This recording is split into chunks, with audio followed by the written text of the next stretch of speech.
Khalid El-Amin, Natalie Darwitz. Khalid was the superstar basketball player at Minneapolis North and UConn. Natalie Darwitz, one of the early pioneers of girls hockey here, an Olympian, played at the U, now coaches at Hamlin. And then Tony Santa, a great soccer player from St. Paul, who's just done great things, played soccer around the world. And the biggest ovation of the day, though, was for the Grand Meadow High School girls basketball team from the 1930s. This was back before girls' sports were basically wiped out because it was bad for girls to sweat, I guess. But from 1929 to 1939, the girls' basketball team from Grand Meadow, that's down south of Rochester, they went 94-0. And there are only 3 players from those teams still with us. And bless her heart, Beulah Ankeny is 100 years old. And Beulah Ankeny moves around like she's 70 years old. So she was there on behalf of all these girls.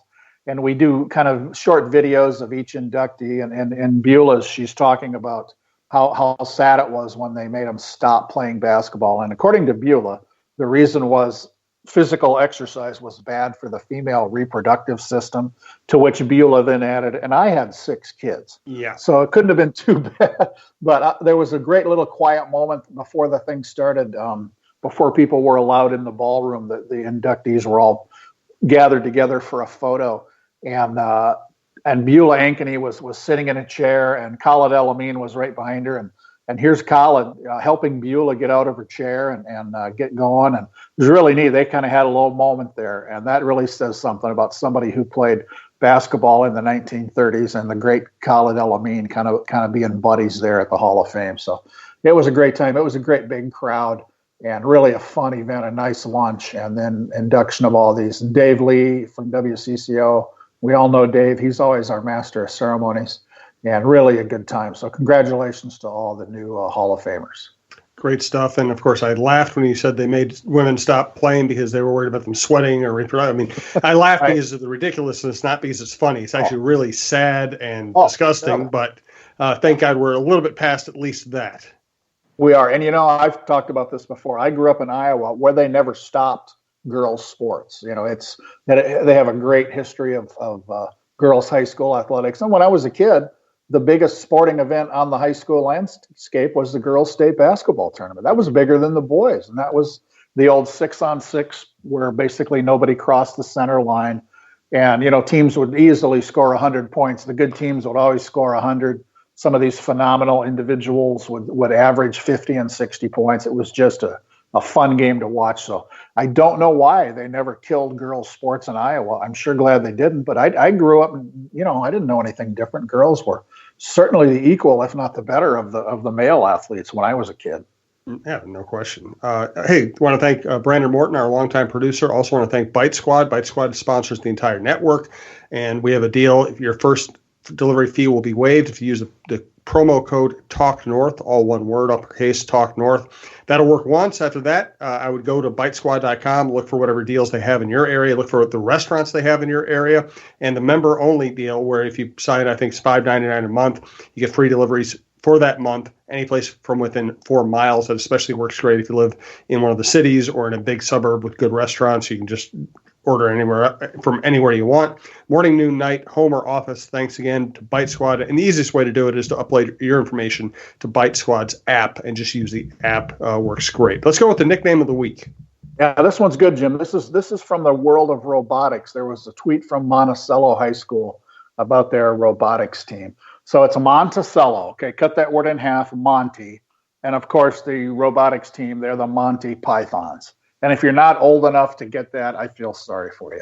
But I tweeted out and I said, this is quite possibly the best nickname in Minnesota, the Monty Pythons from Monticello High School. You can't do better than that. And I've talked to people at Monticello and I said, how come they changed the nickname from whatever it used to be? They're now the Monticello Magic. It used to be the Redmen. The Redmen. There you go. Yeah, yes. Let's change that. That's a good call. And I asked people, did you consider going with Monty Pythons, the Monticello Pythons? And there was some talk back then, but I think people probably thought, well, that's just too crazy. You can't do that. Let's go with Magic, which is fine. And maybe that was in the heyday of the Orlando Magic. I don't know, but Monty Pythons, come on, that's you can't beat that.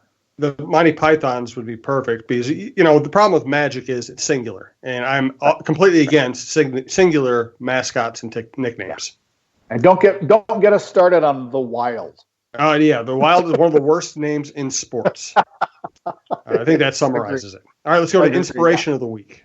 Yeah, this is pretty cool. Anybody who remembers the Brave Like Gabe situation with Gabriel Grunwald, who died, inspirational runner from Perham, Minnesota, ran at the University of Minnesota, was a world-class miler.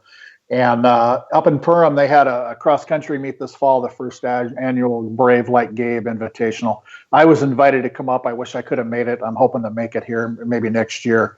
But they basically, sold T-shirts, took donations, and they tweeted out this week that for the Brave Like Gabe Foundation, they raised more than $5,600 for the first annual Brave Like Gabe invite. So that's going to be a growing thing. Just the inspiration from Gabe that she's produced. You watch the University of Minnesota cross country teams; they'll have Brave Like Gabe written on their legs when they race. And what a sad, tragic story, but what a wonderful legacy Gabe has left us. The way she battled her cancer, and you see that in Perham, in her hometown, how much effort they put into this to raise money, and just give everybody a reason to come together. It's a great story. Yeah, great stuff. And let's finish up with another great story, great sportsmanship story from John's travels. Yeah, we never get tired of these, Jim. I got an email from a parent last week, and I posted it on the MSHSL Facebook page.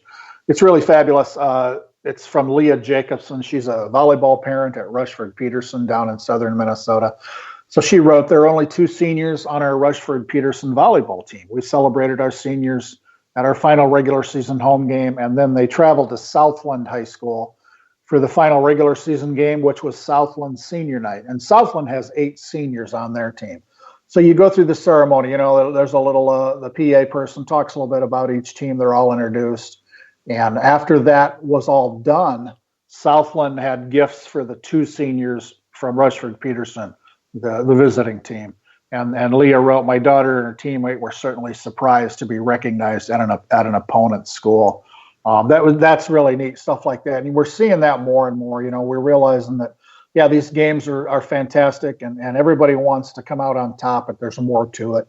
And I've seen 2 or 3 similar things like that. At one school, all the seniors on senior night at volleyball got roses, I think, and then they had enough roses for the seniors on the visiting team too. So way to go down at Southland High School in Adams to do that when Rushford-Peterson came to town. And I'm never surprised to see these great things in high school sports, and they never, ever get old. It's one of the best parts about this business.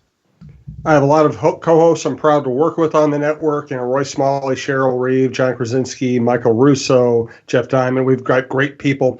But this show is my breath of fresh air, where we get to talk about things that aren't related to a salary cap or a suspension or somebody getting fired.